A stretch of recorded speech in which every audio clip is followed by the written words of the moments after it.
teman-teman, salam sejahtera bagi kita semua. Perkenalkan saya Rita Surasi Jamasi dari kelas 03 PPKN 001 di sini. Saya mau memenuhi tugas akhir saya di mata kuliah pengembangan bahan ajar dan media pembelajaran yang diampu oleh dosen Ibu Sulastri SPD MH dengan judul Kedaulatan Negara Republik Indonesia kelas 9 semester 1 mata pelajaran PPKN. Dengan KD 3.5 memahami masalah-masalah yang muncul dalam berkedaulatan negara kesatuan Republik Indonesia. Indikator pencapaian kompetensi atau IPK yang pertama 3.5.1 menganalisis pengertian kedaulatan dalam negara Republik Indonesia. Yang kedua 3.5.2 menelaan sifat-sifat kedaulatan. Dan yang ketiga 3.5.3 menganalisis permasalahan-permasalahan kedaulatan negara Republik Indonesia. Selanjutnya tujuan pembelajaran. Tujuan pembelajarannya yang pertama, siswa mampu menganalisis pengertian kedaulatan negara kesatuan Republik Indonesia. Yang kedua, siswa mampu menelaah sifat-sifat kedaulatan. Yang ketiga, siswa mampu menganalisis permasalahan dalam kedaulatan negara kesatuan Republik Indonesia. Selanjutnya kita masuk dalam materi Kedaulatan Negara Kesatuan Republik Indonesia. Terlebih dahulu kita mengetahui apa itu kedaulatan. Nah, kedaulatan itu teman-teman adalah kekuasaan yang tertinggi dalam membuat undang-undang dan melaksanakan dengan semua cara yang tersedia. Oleh karena itu, kedaulatan rakyat membawa konsekuensi bahwa rakyat adalah pemegang kekuasaan tertinggi dalam kehidupan bermasyarakat dan bernegara. Nah, kedaulatan rakyat juga berarti pemerintah mendapatkan mandatnya dari rakyat, oleh rakyat, dan untuk rakyat.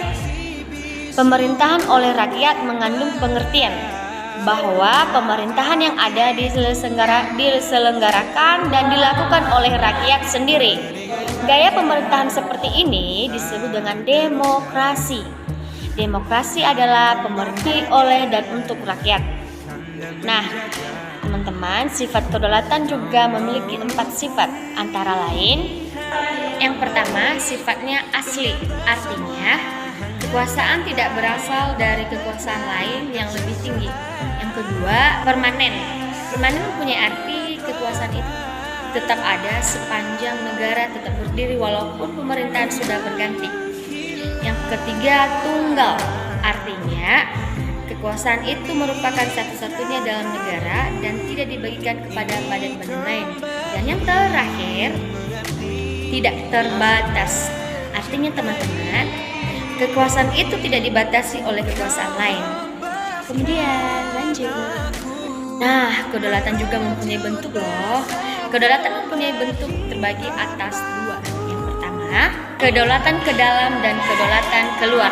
Kedaulatan ke dalam adalah bangsa yang merdeka memiliki kekuasaan untuk menyusun dan mengatur organisasi pemerintahan sendiri menurut kehendak bangsanya sendiri. Sedangkan kedaulatan keluar adalah kekuasaan untuk berhubungan dan bekerja sama dengan bangsa lain tanpa terikat oleh kekuasaan lain.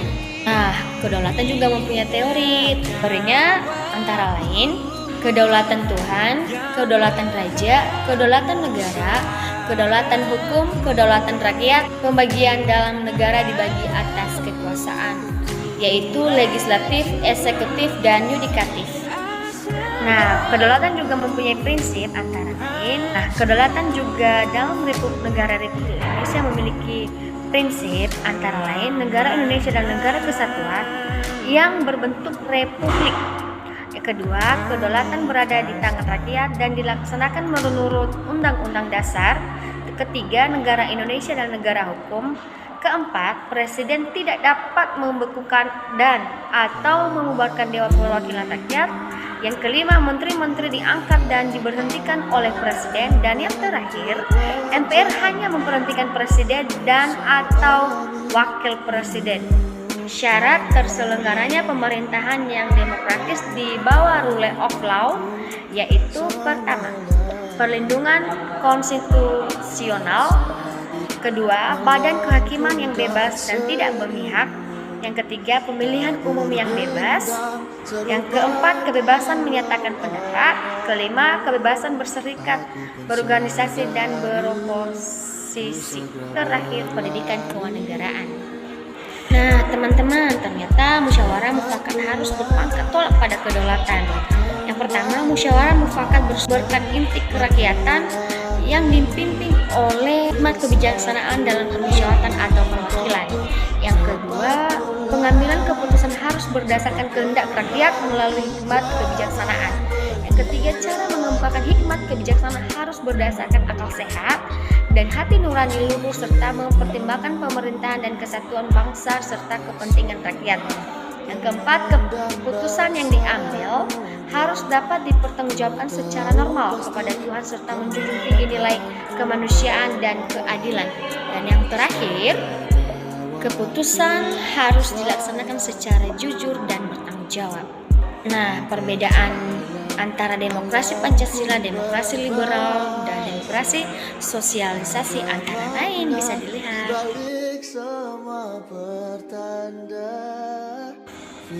Nah, dalam kedaulatan bernegara juga pemilihan umum anggota DPR, DPD, dan DPRD diselenggarakan secara demokratis dengan asas-asas sebagai berikut.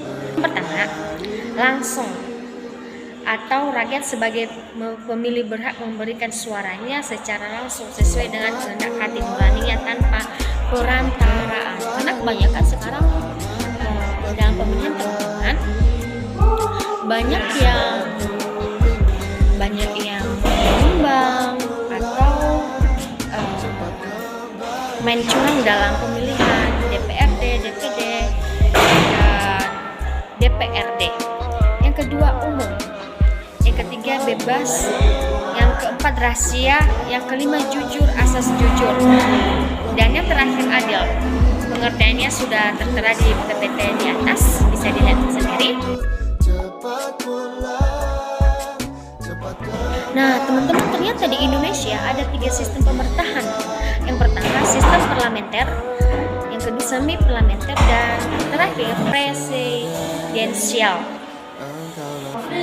Pelaksanaan kedaulatan di negara Indonesia adalah rakyat dan lembaga-lembaga negara yang berfungsi menjalankan tugas-tugas kenegaraan sebagai representasi kedaulatan rakyat dan pemegang kekuasaan pemerintahan. Lembaga-lembaga negara itu adalah MPR, Presiden, DPRD, DPD, BPK, MA, KY, dan MK. Nah, apa saja yang menyebabkan hilangnya kedaulatan dalam suatu negara?